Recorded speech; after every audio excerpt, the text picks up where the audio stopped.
સુરતમાં ગંભીર ગુનાઓને અંજામ આપનાર સામે પોલીસ કડકાઈથી કામ કરી રહી છે।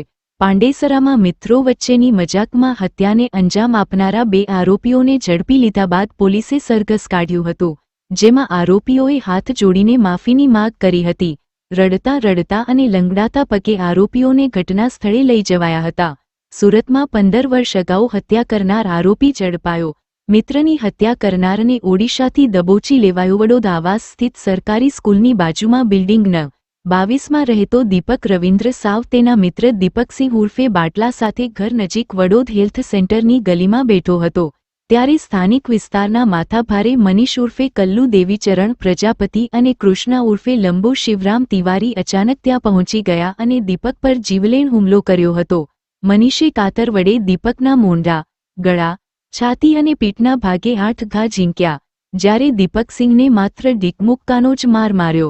લોહીલુહાણ હાલતમાં દીપકને તાત્કાલિક નવી સિવિલ હોસ્પિટલ લઈ જવાયો હતો, જ્યાં ટૂંકી સારવાર દરમિયાન તેનું મોત થયું હતું। ફરી મળીશું નવા સમાચાર સાથે। જોતા રહો સુરત ક્રાઇમ ન્યૂઝ।